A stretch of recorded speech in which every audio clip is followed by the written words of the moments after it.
Bienvenidos, señoras y señores, a Confidencias en el Camarote. Hoy podríamos decir que es un día muy bueno para Confidencias en el Camarote, porque tenemos con nosotros una vieja amiga que no viene desde 2009. Hizo un programa con nosotros precioso que se llamaba La Mística Femenina. Era una manera de encuadrar a la mujer en otro horizonte absolutamente distinto, que se escapa bastante de lo que es puramente reivindicativo de la igualdad de la mujer y de todas esas cosas. Fue un programa precioso, yo creo que fue uno de los mejores programas que hicimos, porque trataba el tema de la mujer desde otra dimensión distinta, que es la dimensión de la espiritualidad. María José López Paló es abogada en Derecho Internacional y Cooperación de Desarrollo y Derechos Humanos. Estudió en Bruselas Derecho Internacional y Derecho Europeo. Movilizada por las Naciones Unidas en misión de paz en Guatemala. 3 años de trabajo y negociación con las guerrillas. Partidaria y activista de la teología de la liberación.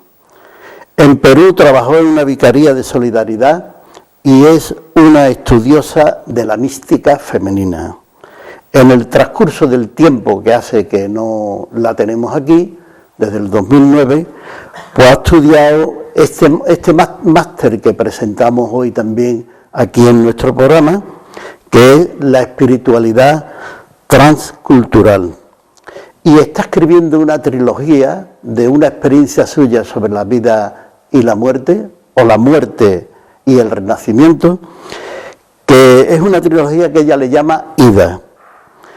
Y es además una experta en Santa Teresa de Jesús y en Juan de la Cruz. Con ella vamos a hablar de todas estas cosas dentro de un momento.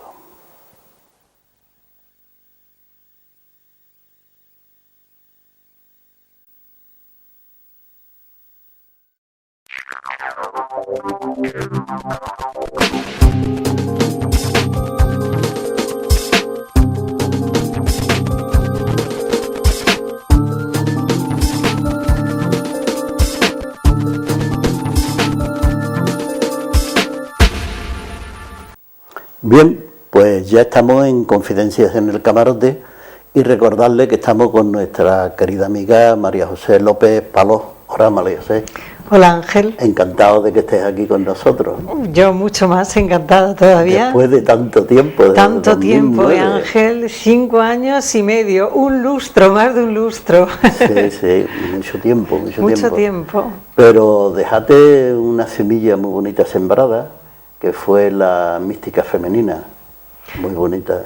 Pues la verdad que sí, es un tema muy interesante, bueno, a mí me lo parece, claro, porque, pero esto que tú has dicho, que abre una perspectiva de estudio sobre las mujeres, que no se limita simplemente a este tema reivindicativo ya... Que es justo y lógico. Que es justo y necesario, pero que es verdad que yo creo que da más de sí, de lo que solamente se viene diciendo hasta ahora. Sí.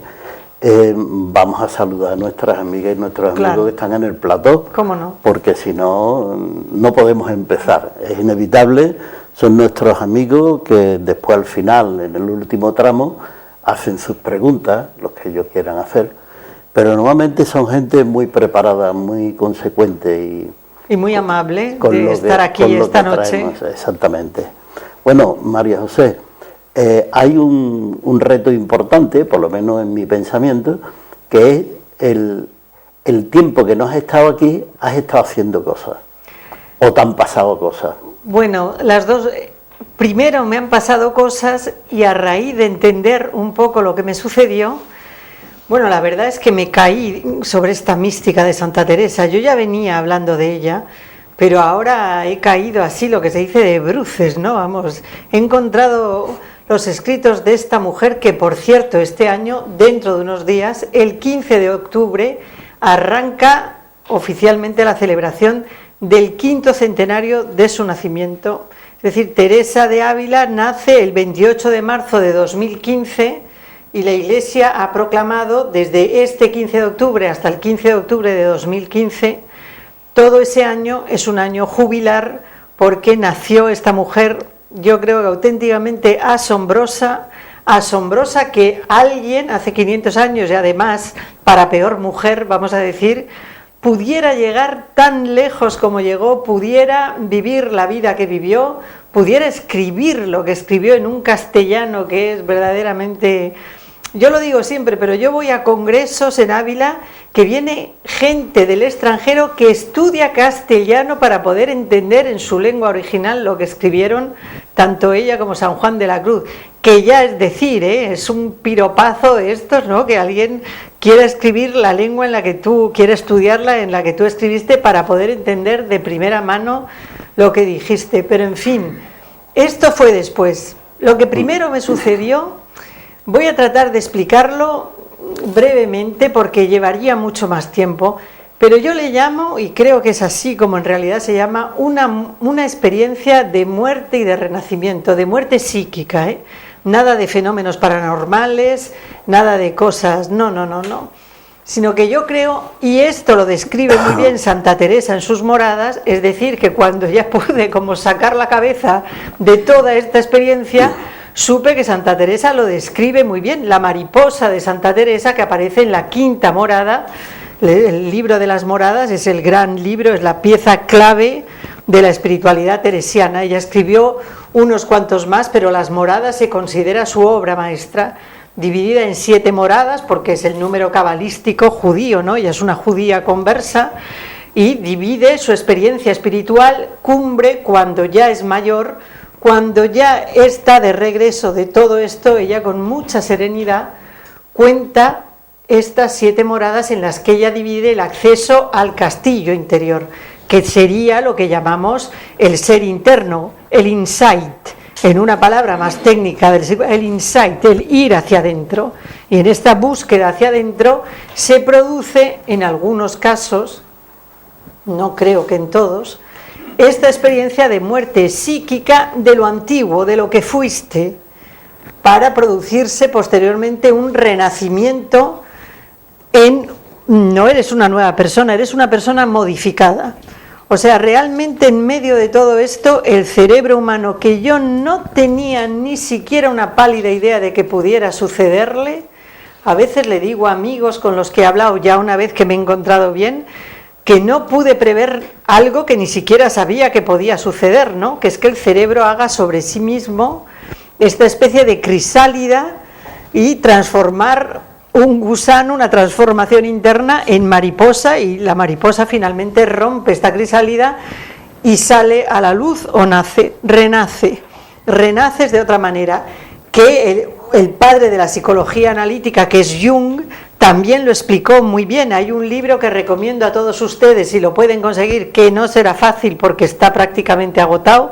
Yo creo que compré in extremis el último que había aquí en una librería, me lo trajeron de Palma de Mallorca, que se llama Peregrinos Espirituales, y que un carmelita canadiense, John Welch, hace una contraposición muy interesante entre lo que Santa Teresa escribe en sus moradas y esta experiencia de muerte y renacimiento, y la psicología de Jung, la psicología junguiana, y cómo el psiquismo humano, que yo antes trataba de explicártelo, no me quiero adentrar mucho en esto porque me da miedo como irme demasiado lejos.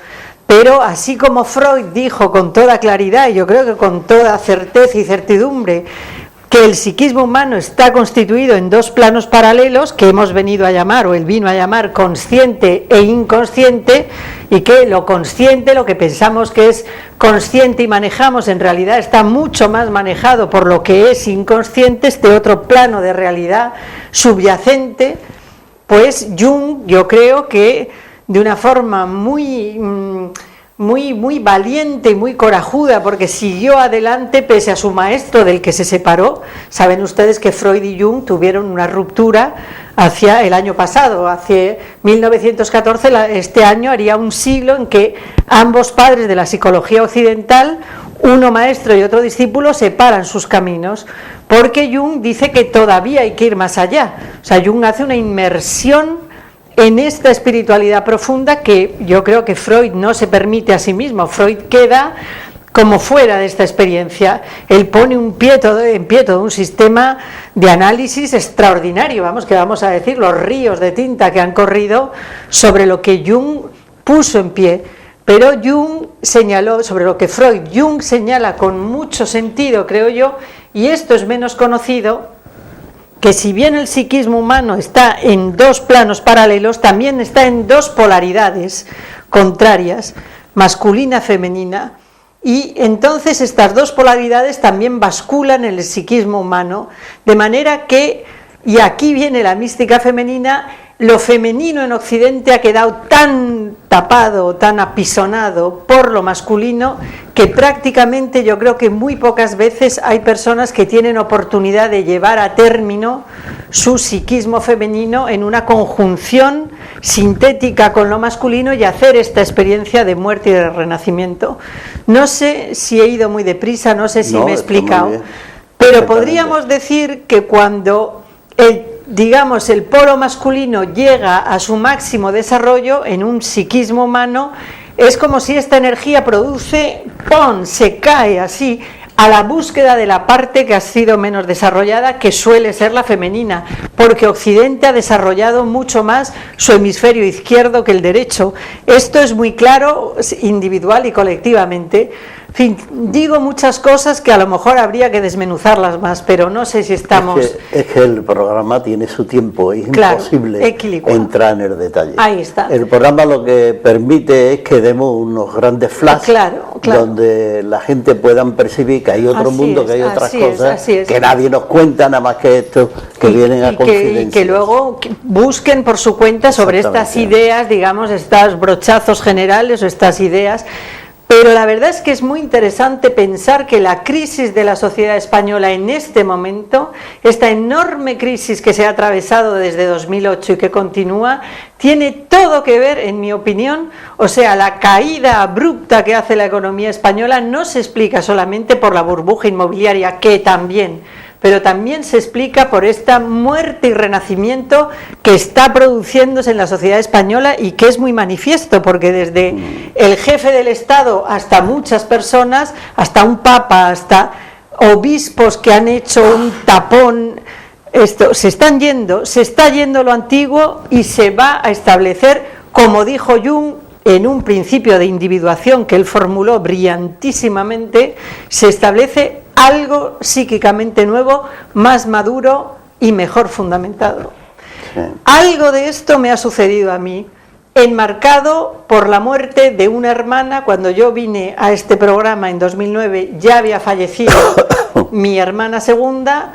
Yo caigo como en esta especie de gran crisis de muerte psíquica que no pude ni interpretar, ni nadie me ayudó mucho, y durante 18 meses realmente mi energía cayó, pero en fin, traté de salir de todo aquello, y cuando estaba saliendo, y la pregunta que yo me hacía a mí misma ya más serena es, pero en realidad, ¿qué es lo que me ha sucedido a mí? O sea, a mí me ha sucedido todo esto y un proceso de sanación por el medio, porque por el medio me curé de todo lo que venía arrastrando de muchos años, me sané, y yo trataba de contestarme todas estas preguntas, y en medio de esto murió mi segunda hermana. O sea que entre dos muertes biológicas de dos hermanas muy queridas, yo hice como esta especie de muerte y de renacimiento, y ahí la muerte de mi hermana mayor actúa como una especie de ruptura interna, y arranqué a escribir. Dije, este es el momento en el que voy a escribir toda esta experiencia,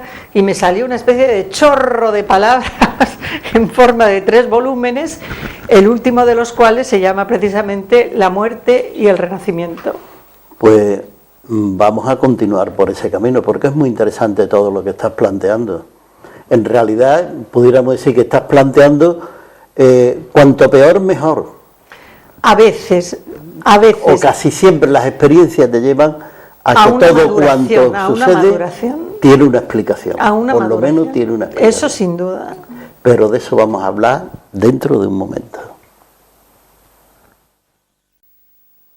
Bien, pues señoras y señores, estamos en Confidencia en el Camarote. Y recordarle que estamos con nuestra querida amiga María José López Paló, y estamos hablando de un tema que podríamos definir perfectamente, al que podríamos llamar la muerte y el renacimiento. ¿Es así? Es completamente así, Y lo que es cierto, y esto consuela mucho, es que cuando tú empiezas a entender qué es lo que en realidad te ha sucedido, vas encontrando pistas de personas que tuvieron, yo creo que la valentía y el coraje y la honestidad de contar lo que les fue sucediendo.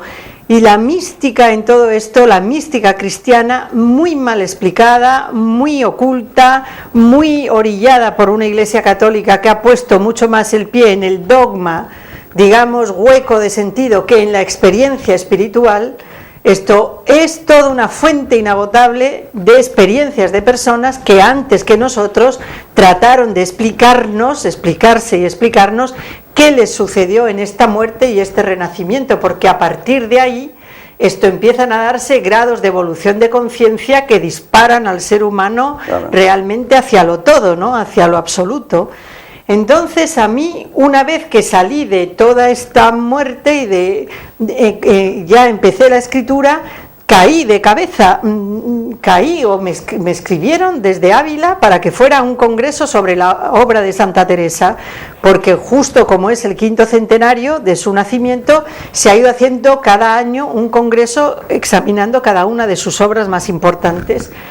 Y en esta Universidad de la Mística, que así se llama, de Ávila, vi pegadito en la pared como si me estuviera esperando a mí, porque claro, ya tienes una especie de desarrollo del hemisferio derecho que te va guiando intuitivamente, digamos, tú vas haciendo este camino, el camino casi lo construye tu propio cerebro, ¿no? Y entonces encontré este papel de este máster en espiritualidad transcultural que yo no sabía ni que se estudiara, ni que hubiera una parte de la Iglesia Católica que hubiera desarrollado todo este estudio sobre psicoanálisis y espiritualidad. Para mí fue una verdadera sorpresa, se hacía en Barcelona, yo llamé a Barcelona, pregunté, bueno, y resulta mi hermana mayor, justamente, que era como una segunda madre para mí, me legó al fallecer un dinero que yo pienso que fue su regalo para que yo hiciera este máster, porque si no jamás me hubiera animado cada 15 días vete y vuelta a Barcelona. Bueno, pero ella me lo regaló y yo pensé, bueno, pues esta es la ocasión. María José, independientemente que vamos a entrar a ver ahora mismo en la cuestión del máster, en realidad tú has sufrido el proceso que de alguna manera habla también Jesús y que cada uno lo interpreta como quiere. Y muchísimos. Con Timoteo no era, ¿no? El que le dice... ¿A Lázaro? No, creo que era Timoteo. Cuando bueno, le dice, de levántate y anda es a Lázaro. No. Cuando... yo creo que era Timoteo, pero ahora mismo no me acuerdo. Pero en el Evangelio Jesús le dice que no puede ir a los cielos porque tiene que renacer de nuevo. Claro, es que es... Tiene que resucitar de nuevo. Claro. Y el otro dice, ¿y eso quiere decir que yo tengo que entrar otra vez en la barriga de mi madre? No lo entendía. Claro. Jesús lo que quería decir es, tu proyecto que has traído hasta aquí, quítalo del medio y haz tu propio proyecto, claro, que es la resurrección. Porque si no hay esta muerte, digamos, de lo antiguo, de lo que se fue adhiriendo auténticamente a tu yo, a un yo bien individuado, sin adherencias extrañas a ti, hasta que tú constituyes auténticamente el tuyo propio. Por ejemplo, yo nunca pensé que iba a escribir, seguramente siempre estuvo latente en mí y en mi cabeza, pero la ruptura y esta muerte y este renacimiento a lo que me abre completamente es a un chorro de palabras que me salió seguido para hacer 3 libros uno detrás de otro. O sea, cuando yo voy a Madrid a ver a mi hermana en un AVE que yo ya sabía que había fallecido, no me lo decían, pero yo sabía que la encontraría fallecida, también supe en aquel viaje que iba a ser escritora. O sea, de repente tu propio proyecto se abre ante ti en la vida y el camino queda como expedito y libre. Yo, que jamás me había sentado a escribir seguido, más que pequeños trabajos quizá para la universidad, me han salido 3 volúmenes de a 500 páginas cada uno. O sea, ya es decir, ¿no? O sea, es un chorro porque el cerebro entero se organiza y sale lo que tienes dentro. No se podrá llegar a un estado de conciencia evolucionado explicado si el ser humano no sabe que va a sufrir esta muerte, experiencia de muerte y renacimiento, pero a los cristianos no suena del todo. Y al tercer día resucitó de entre los muertos. Este renacimiento, esta idea está totalmente clarísima en nuestro dogma cristiano, todo yo creo que mal explicado, ¿no? Todo confuso. ¿Y el máster lo promociona la Iglesia Católica? No, lo promociona una fundación privada inspirada en el humanismo cristiano. Es decir, que al hilo del Concilio Vaticano II hay un grupo de especialistas en Barcelona, psicoanalistas, médicos, neurólogos, psicólogos, que se plantean ayudar profesionalmente a personas que tengan dificultades en su vocación religiosa o en su camino espiritual. Y hace 50 años que llevan haciendo un trabajo y además introducen el psicoanálisis en Cataluña, del que yo jamás había oído hablar nunca, ni que existiera un trabajo tan serio y tan sólido sobre psicoanálisis y espiritualidad, hasta una asociación internacional. En fin, entonces el máster, que dura 2 años en su primera edición, yo he hecho lo imposible y finalmente encontramos el apoyo de la Loyola Andalucía, la Universidad de la Compañía de Jesús, que acaba de abrirse en Sevilla, para que se pudiera hacer aquí presencialmente, porque la gente, en mi caso fue completamente excepcional que tuve este dinero suplementario, pero la gente no va a estar yendo y viniendo de Barcelona a Sevilla, ¿no? Entonces hace muy poco, el pasado viernes y sábado, arrancó, y el máster yo creo que da una visión muy completa, así muy panorámica, de qué es lo que se ha dicho en nuestra órbita occidental. También tiene ventanas abiertas a Oriente, ¿eh? También se estudia la mística sufí, la cábala, el hinduismo, el taoísmo, el budismo, también abre ventanas, pero sobre todo abre una gran ventana sobre el psicoanálisis y la espiritualidad, la psicología analítica de Jung, la Gestalt, la psicología transpersonal.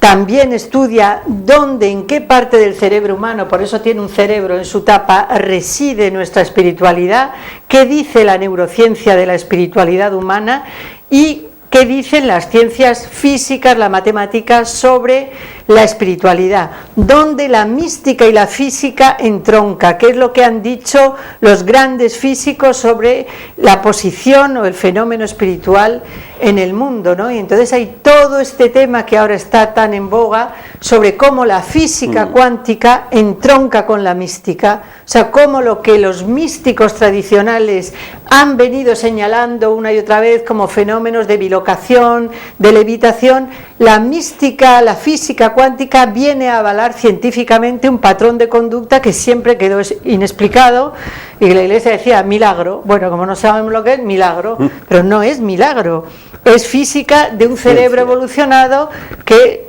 digamos, se pone en consonancia con una conciencia cósmica.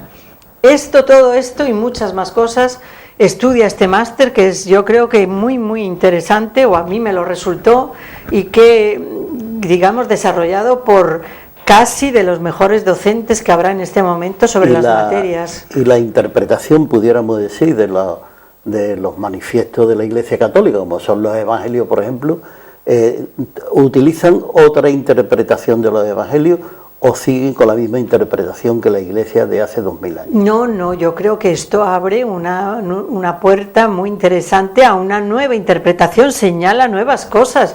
O sea, además es verdad que nuestro Señor Jesucristo, yo creo que tuvo dos aspectos en su vida muy diferenciados. Él tuvo una profecía o exotérica hacia afuera a través de parábolas. Él trataba de explicar al mundo en el que vivió, de personas humildes y que le seguían sin grandes estudios, a través de parábolas, de metáforas, mensajes muy profundos que él luego restringía de una forma esotérica al grupo de personas más restringidos, entre los que había mujeres sin duda, y para empezar Madalena, la primera seguidora, si es que no era su mujer directamente, su cónyuge.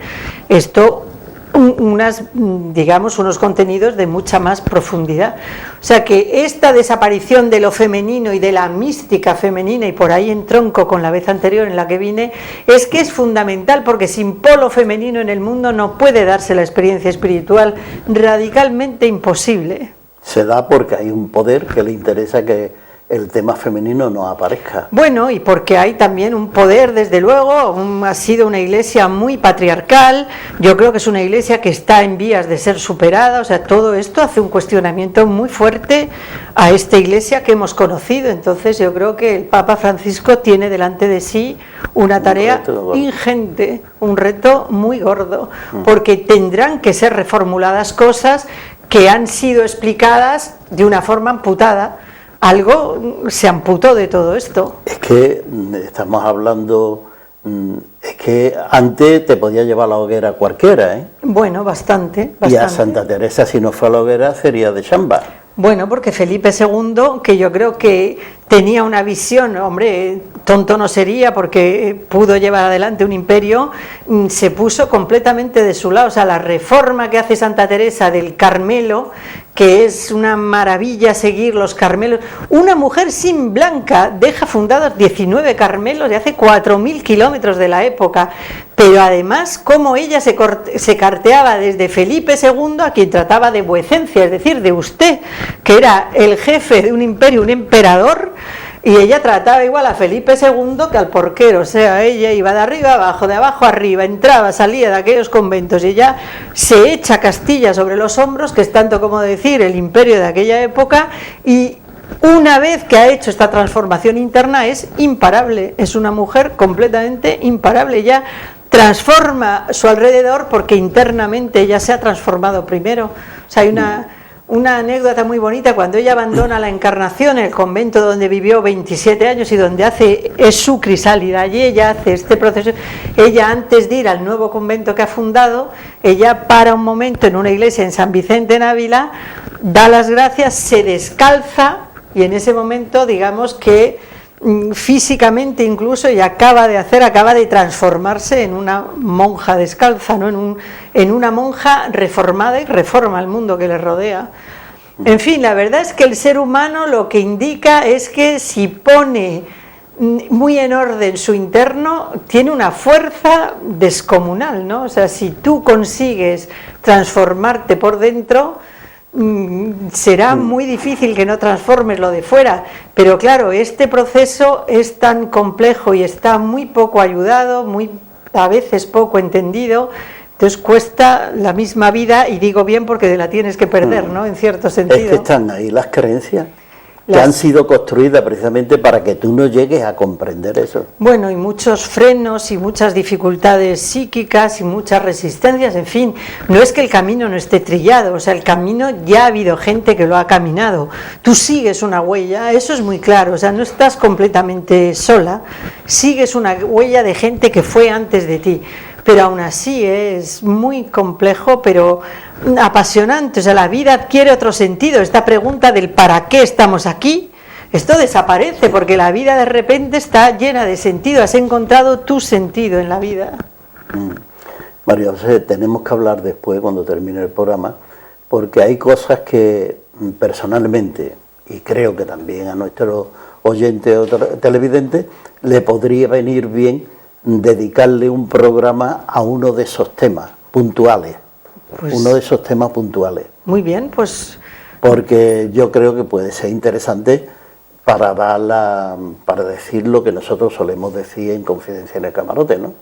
Que intentamos que la gente descubra que hay otro mundo. Claro, tú me dices, yo encantada, no he podido venir en todo este tiempo porque, como te digo, estaba hecha un gusano en una transformación, y luego he tenido que escribir y luego he tenido que hacer un máster, pero ya estoy en Sevilla, y cuando tú me digas, María José, hay un hueco 20, yo encantada de la vida. Solamente, bueno, Ángel, si me lo permites, voy a decir la página web del máster por si alguien quiere entrar y ver el programa, ¿me permites? Dilo, pero yo creo que haríamos mejor en darle a Juan, que lo pone después en la película. Ah, muy bien, perfecto. Muy bien. La gente suele enterarse mucho mejor, pero si lo dice no pasa nada. Bueno, es www.maria máster espiritualidad transcultural todoseguido.com. Si alguien entra ahí, clic y aparece Loyola Andalucía, pero si lo vais a poner en pantalla, mejor. Bien, María José, vamos a detener el programa un momento. Muy bien. Pero volvemos enseguida. Bien, pues estamos de nuevo en Confidencias en el Camarote y recordarle que estamos con nuestra querida amiga María José López Paló y estamos hablando de la muerte y del renacimiento. María José, ahora vienen las preguntas de nuestras amigas y nuestros amigos que están en el plató. Ah, muy bien, muy bien. Ellos te preguntarán lo que a ellos les parezca. Claro. Lo que vamos a intentar, aunque después hagan, porque tenemos dos preguntadores. Ah, muy bien. Pero no tiene por qué ser una pregunta cada una, para hacer un poco, para no ser demasiado rígido. Sí. No, demasiado largo. Ah, bien. En la respuesta, vamos a adaptarnos por si es posible hacer 4 preguntas mejor. Muy bien. 2 cada uno, ¿vale? O sea, con brevedad. Eso es. Bueno. Pero tampoco. Una píldora. Bueno, pues tiene la palabra. Espérate, que no ha empezado. ¿Sí ha empezado? ¿Empezamos? Venga. Vale. Sí, María José, habéis comentado, sobre todo la gente ha comentado que en aquella época, la época de Santa Teresa de Jesús, mística, como era una gran mujer, y que cómo es que no la quemaron en la hoguera, porque en aquella época o te hacían santa o te quemaban en la hoguera. Y ha hecho referencia sobre Felipe II, que Felipe II precisamente era un gran místico y quizás por eso apoyó mucho a Santa Teresa, se rodeó de mucho esoterismo, de mucha mística y quizás por eso apoyó tanto a Santa Teresa, ¿no? Como mística que era. Bueno, yo creo que en realidad, al margen de que apreciara enormemente su literatura, porque las obras de Santa Teresa desprenden verdad, autenticidad, o sea, cuando las lees de cabo a rabo no te cabe la menor duda que esa mujer está hablando en verdad. Pero yo creo que Santa Teresa tuvo la gran visión estratégica, porque fue una gran estratega además, de conciliar su reforma carmelitana con el movimiento de contrarreforma que se dio en España. Es decir, que ella entendió muy rápido que si ella ponía la reforma de su Carmelo al aire de la contrarreforma que quería establecer Felipe II, que se establece como adalid de la Iglesia Católica, es decir, que desde los Reyes Católicos hasta Felipe II, su nieto, su bisnieto, se ven con un mundo nuevo que tienen que ahormar de alguna manera, porque claro, el descubrimiento de América supone un ingente universo desconocido al que hay que dar una forma, una horma, y entonces yo creo que Carlos I se lo piensa un poco, pero Felipe II definitivamente, ya Carlos V lo decide, Felipe II, que tiene que ser la Iglesia Católica la que le vaya a dar una forma moral y ética y dogmática a un nuevo mundo. Yo creo que Teresa entendió perfectamente que este era el momento en que le toca vivir y ella se pone completamente del lado de Felipe II y Felipe II la corresponde y le salva el pescuezo. O sea, y fue un binomio. Yo creo que el siglo de oro español descansa sobre 2 cerebros, uno el de Felipe II y otro el de Teresa de Ávila, y lo digo donde haga falta decirlo, vamos, así, tal cual. Muy bien. Servando. María José, yo siempre he tenido una duda en cuanto al contenido de la reforma de Teresa de Ávila, y ella rompe el concepto platoniano realmente entre cuerpo y alma. Platón decía que el cuerpo y el alma eran 2 cosas distintas, estaban separadas, y ella en su reforma pues dice no, cuerpo y alma están unidos. Pero a mí la duda que me ha saltado siempre es, ¿qué es el alma? ¿No es el alma un concepto o un saco de estos sacos donde va a parar todo lo que no se comprende o todo lo que no se sabe? ¿Cómo lo enfoca Teresa de Ávila?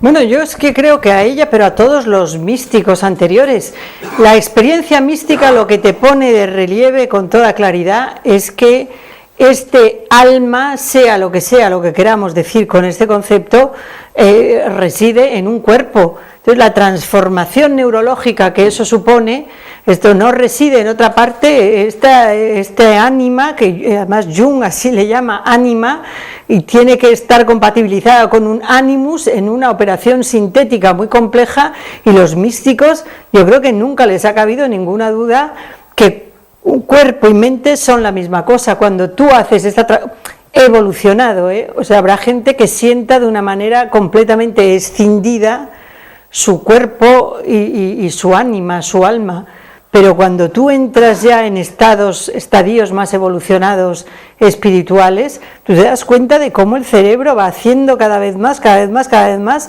una operación sintética entre los dos hemisferios del cerebro, entre lo masculino, lo femenino, entre consciente e inconsciente, hasta que esto, en algún momento, en determinadas condiciones, no creo que todo el mundo esté en capacidad de dar esta especie de gran salto místico o cuántico. Esta energía que somos nuestro campo energético se coordina con un campo energético superior y tira de ti. O sea, no sé si saben ustedes que Juan y Teresa en el locutorio de Ávila tuvieron experiencias los dos al mismo tiempo, sincrónicas, los dos levitaron al mismo tiempo en un locutorio de la Santísima Trinidad que hay en Ávila. En fin, que ya es la combinación, o sea, lo masculino-femenino se hace una conjunción, y supongo que en un diálogo espiritual muy continuado de 1572 a 1577, en que ella es superiora de la Encarnación y le llama a él como capellán de la Encarnación, bueno, ¿qué hubiera dado por escuchar los diálogos entre ellos, ¿no? Lo más importante de la vida se nos ha escapado. ¿De qué hablarían estas dos almas al punto de que los dos de repente se levantan los dos juntos, que ya es el colmo, ¿no? En fin, y esto de que habla de un universo que también es masculino y femenino, de modo que si nos han amputado la parte femenina en general, a casi todos y todas, que cuesta tanto sacarla adelante, así está Occidente, ¿no?, cojeando de un lado. No sé si te contesto mucho, Servando, pero en fin, trato de entender lo que me has dicho y... Bueno, ahora a lo mejor te puedo hacer una pregunta. Jesús. Ya que has hablado de uno de los arquetipos de Jung, como el ánima, por ejemplo, ¿hasta qué punto a ti no te ha influenciado en tus libros ese arquetipo concretamente? Bueno, yo no es que una influencia, es que yo lo he rescatado. O sea, yo cuando pienso en mi propio desarrollo personal y espiritual, yo he tenido que hacer todo un rescate de mi parte femenina, porque es tan poderoso lo intelectual en Occidente, y mi familia era una familia extremadamente intelectual, así que yo hice toda una identificación masculina con los hombres poderosos de mi familia, porque ¿quién quería identificarse con las perdedoras de la película, no? O sea, tienes que ser muy tonta para decir yo como las sufridoras, no, oiga, yo no, yo como los potentes y los guays, ¿no? Los que... Y mi madre, que era la persona más buena de este mundo y más espiritual, y que ella hizo tanto hincapié en que yo rescatara esta espiritualidad, ella trataba de explicarme que más allá del dogma de la Iglesia había algo más, que yo no cejara en esa búsqueda, porque era algo que valía mucho la pena y había algo más allá de los sacerdotes incomprensibles, más allá de los obispos rígidos, había algo más. Y toda esta parte femenina que viene de ella me ha costado un dolor de cabeza, pero de la muerte, rescatarlo. Así que llevo en mi bolso el pastillero con la imagen de Santa Teresa comprado en Alba de Tormes, que es donde ella murió, con mis pastillas para el dolor de cabeza, y con muchos años y mucho esfuerzo yo creo que he conseguido rescatar lo que Occidente está por rescatar, que es su ánima, que a veces está más perdida, ¿no?, que otras. En estas turbulencias que atravesamos a veces no ves bien el ánima, ¿no? Servando. María José. Hay que ser más concreto, ¿eh? Ahora. ¿Qué punto más importante de la reforma que hizo Teresa crees tú que es la más significativa? ¿Y qué diferencia había entre la orden predominante en España, que eran los dominicos y que eran los que influenciaban mucho? ¿Cómo lo puedes eso ver, o cómo no lo puedes decir? Yo creo que ella y todos los reformadores ponen un dedo en la llaga al decir que es la experiencia espiritual. O sea, es esta experiencia transformadora lo que hay que rescatar en condiciones de pobreza, de austeridad. Ella reforma un Carmelo en donde había 130 monjas con criadas dentro del convento, o sea, quiero decir, y ella va a comunidades mucho más pequeñas, de 20 personas, en unas condiciones de quietud, de silencio, meditativas. O sea, ella es casi una zen, una maestra zen. ¿Qué diferencia habrá entre Santa Teresa y un maestro zen? Ninguna. Ella hace mucho hincapié en ir hacia condiciones de quietud, de silencio, de serenidad, y en esta oración meditativa que ella llama un diálogo amoroso con Dios. En esta búsqueda interna, ahí encuentras el sí mismo. ¿Quieres hacer alguna pregunta más, Servando?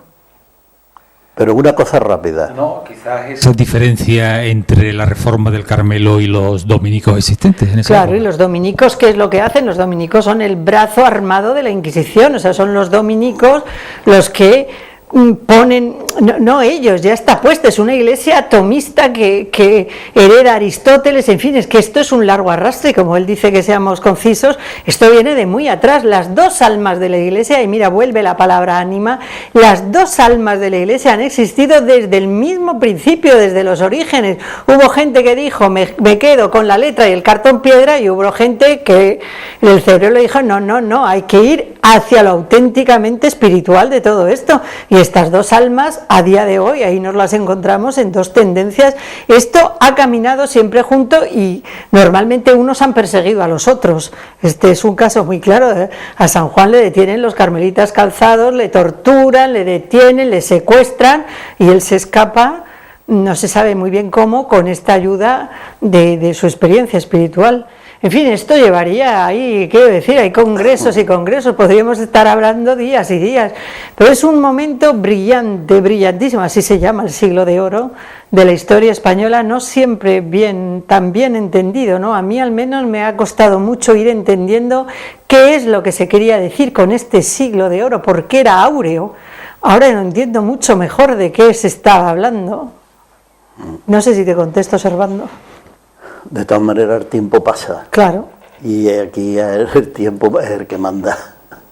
Vamos a saludar a nuestros amigos y nuestras amigas que están en el plató. Creo que han podido pasar un buen programa. Creo que ha sido el programa lo suficientemente manifiesto como para que podamos darle vuelta a la cabeza y pensar un poco en todo eso que has estado planteando.